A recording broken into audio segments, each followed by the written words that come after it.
In just over 3 weeks from now, many of my classmates and I will be going through placement, the process of interviews and visits with congregations that will hopefully lead to all of us being gainfully employed after 5 years or perhaps more of our graduate studies. But as I stand here on the brink of rabbidom, I am reminded of a moment early on in my career as a rabbinical student. During my second year of rabbinical school, I was assigned to serve as the second grade teacher for the Valley Temple Religious School.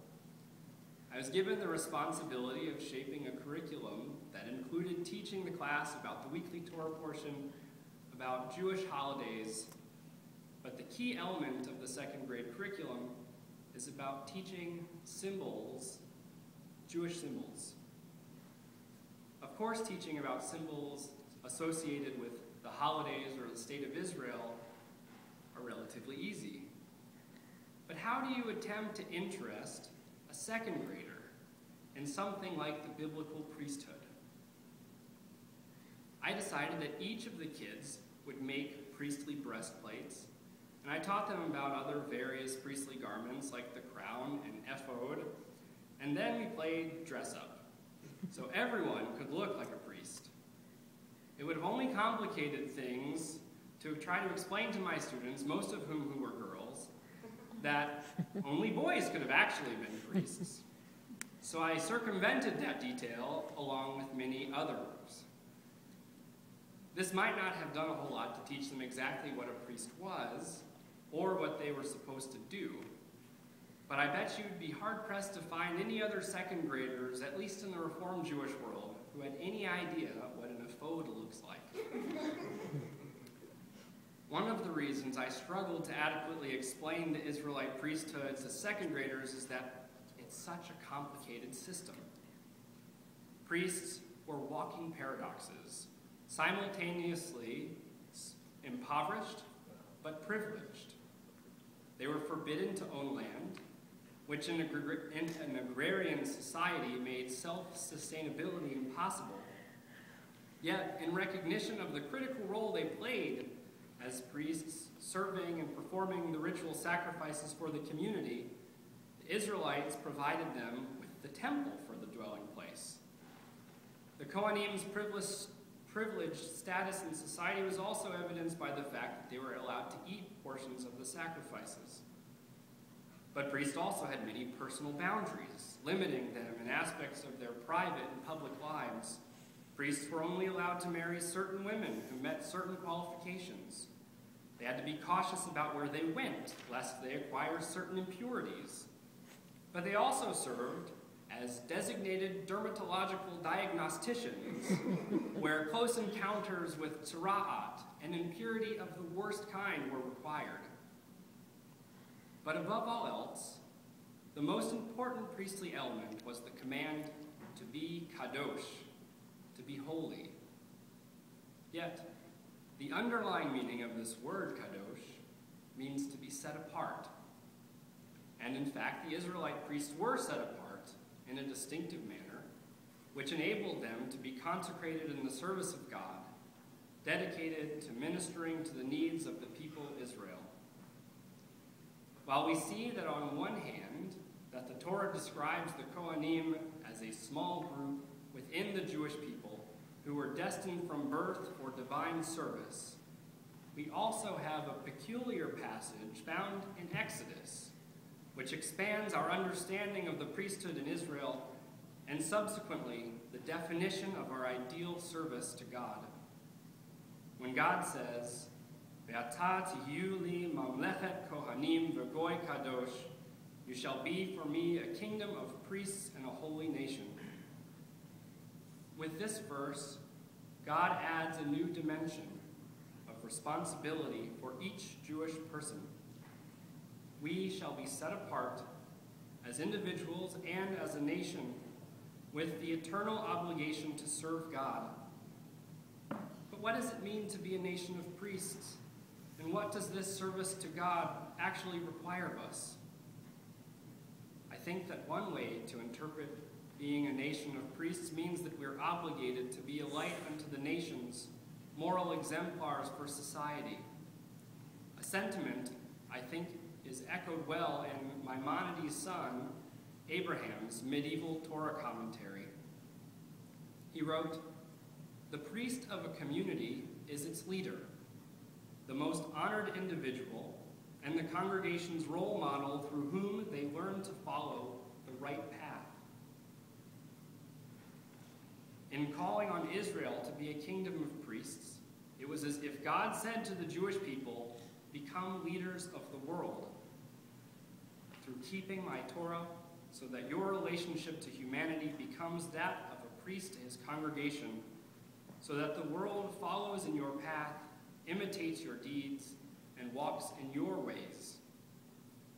But the question of what it means to be a nation of priests is not one limited to obscure medieval commentaries. Throughout the history of Reform Judaism, our leaders have struggled to define our role as a nation of priests. In a pamphlet entitled Reform Judaism and Social Action, Albert Forspan, one of Reform Judaism's most prominent leaders in the pursuit of social justice, and someone who was one of the founders of the Religious Action Center, which celebrated its 50th anniversary yesterday, wrote, "Israel became a peculiar people through the covenant that was established at Mount Sinai. What was the meaning of this covenant? It meant that Israel pledged itself for all time to live the moral laws of God and to teach them to all humankind, to be just, humane, loyal, and compassionate. It meant that the task of the Jew was to be a servant of God, to strive for the elimination of social evil and inhumanity to others. The holiness of Shabbat, the rights of the alien and the widow, the wages of the hireling, the need for avoidance of slander and gossip, the care to be taken with weights and measures, the importance of tzedakah, concern for the orphan and the prisoner, these and hundreds of other practical ethical concerns were the very substance of Judaism and Jewish law, permeating every aspect of Jewish living and most ordinary details of family and business relationships, infusing them with a touch of the divine. Through these examples and from many others, we learn that our obligation to be a nation of priests really means we are responsible to be a holy nation, always serving God and striving for the betterment of our world and humanity with the pursuit of justice, with doing acts of loving kindness, and in fulfilling our role as being a light unto the nations. Never once, however, does our tradition claim that this service is supposed to be easy. Quite the contrary. There are statements scattered throughout rabbinic writings relating to the seeming impossibility of completing the job. One of the most well-known examples, also quoted by our President Barack Obama yesterday, is from Mishnah Avot, the Ethics of the Fathers, when Rabbi Tarfon says, "It is not your duty to finish the task, but neither are you free to neglect it." There's a parable from Yalkut Akev, a rabbinic midrash, that elaborates on what this sentence from Rabbi Tarfon means. There's a king who hires workers to fill in a gigantic hole, which we are told has the quality of Ein Sof, something without end. The foolish worker takes one look at this hole and says, "How can I ever finish the task?" But the intelligent worker says to himself, "I was only hired for a day. At least I found work." Thus God says to his people, "You are only responsible for your day, so do your day's work." But even this seemingly simple notion of completing your own day's work is more complicated than it initially appears. And the commentary for the first sentence of this week's Torah portion serves as an illustration. The Torah says, "Vayeshev Yaakov be'eretz migurei aviv." So Jacob settled in the land where his father had sojourned. There's a midrash in Bereshit Rabbah which says that Jacob sought to settle in peace. That Jacob remarked, I have no repose and no quiet, no repose from Esau, my brother, no quiet from Laban, no rest from Dinah. And from all of these, agitation came upon him. After all of these things, it's no wonder that Jacob wants to settle in peace. What could possibly be wrong with that? The rabbis, however, look at Jacob's choice to settle in peace with great concern. They saw Jacob's decision to settle as the work of the Satan, of God's adversary, who sought to lure Jacob from his role as leader of the Jewish people, the people of Israel. And it was the Satan who lulled Jacob into complacency, where he no longer saw the need to serve God for the betterment of humanity or the world.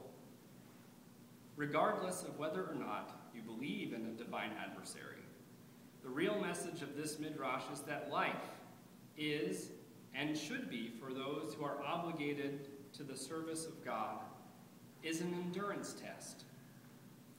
Despite all of life's challenges, both personal and societal, our tradition makes very clear that settling down, that searching for a peaceful existence when the world is still filled with turmoil is not a valid option.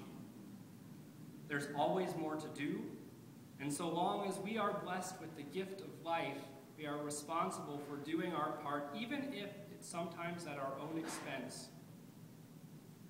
This week marks the 16th anniversary of a moment where this sense of obligation was epitomized by the action of a man named Aaron Feuerstein.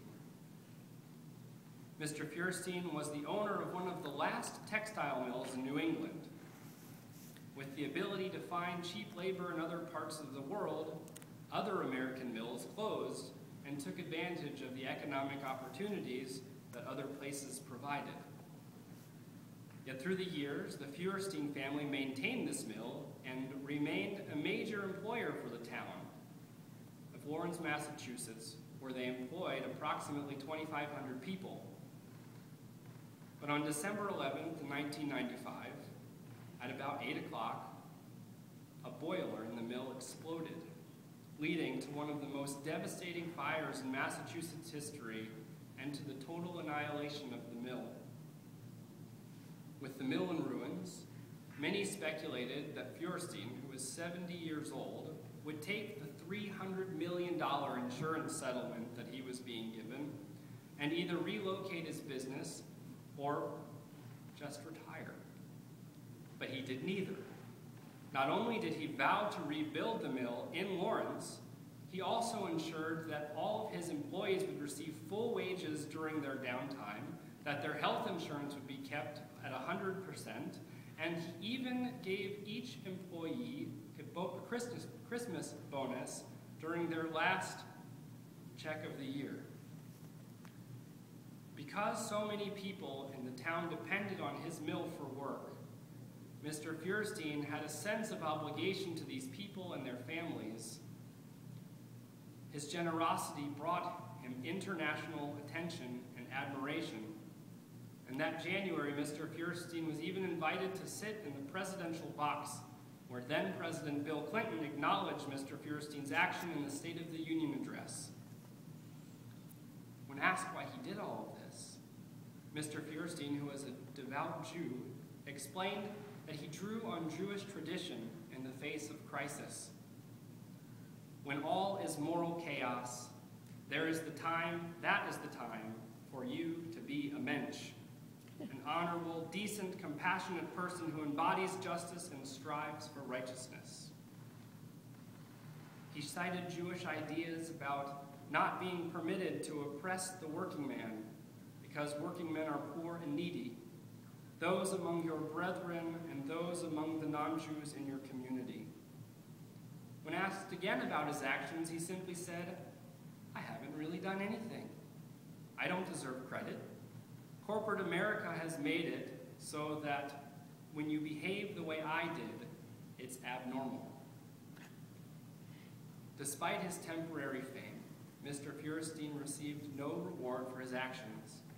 In fact, it became a major source of financial burden for him and his family and ultimately led to his bankruptcy and the loss of the ownership for his family mill. But he held true to his strong sense of Jewish values and the strict sense of obligation that he felt to honor the covenant of the Jewish people made with God to be a kingdom of priests and to serve God by helping others. This is our task. Following the paths of the Torah requires oftentimes a great deal of courage.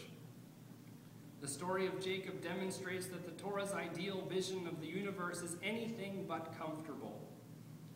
Each of us, as Jews, is obligated to a life of service devoted to God.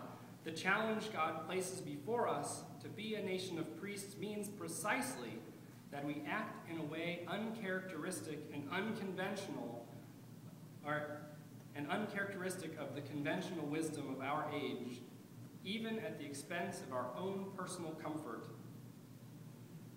Our tradition has many examples.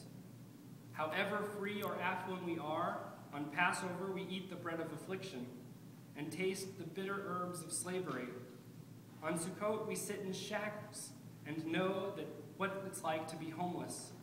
On Shabbat we make a living protest against a society that's driven by ceaseless production and consumption. Every day in our prayers, we speak of a God who brings justice to the oppressed and food to the hungry, who sets captives free and opens the eyes of the blind, who straightens the backs of those who are bent down, who watches over the stranger, orphan, and widow.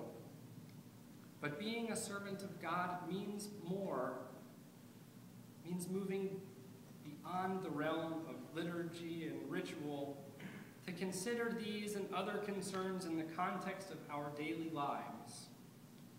While these idealistic requirements apply to all Jews, the unique nature of service for rabbis has an additional element. As my classmates and I come ever closer to our day of ordination, I would like to acknowledge the gift that we've been given.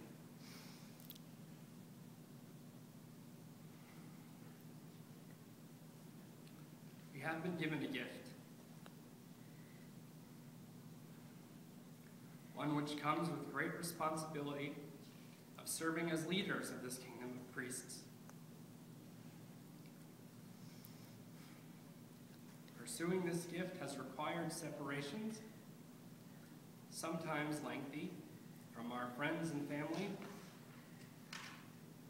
It has required the understanding and dedication of numerous Jewish communities across the country, but especially here in Cincinnati, who patiently encourage us to experiment with them and sometimes on them, to shape our rabbinic vision and better our craft.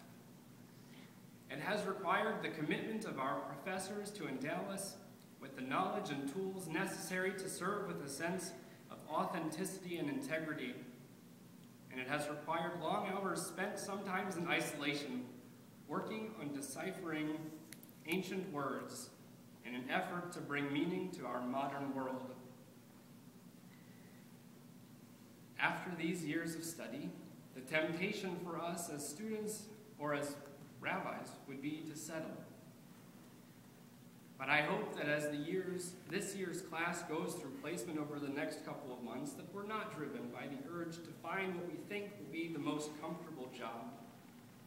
Let us go not where the salaries are best or where the weather is sunniest, though it's nice, but where our service is needed most. May we seek to find congregations and communities where we will be challenged, and most of all, where we will continue to grow into our role in service to the Jewish people and to the world. Like Jacob, whether rabbi or congregant, each of us has a choice. Most of us today have the means to live comfortably.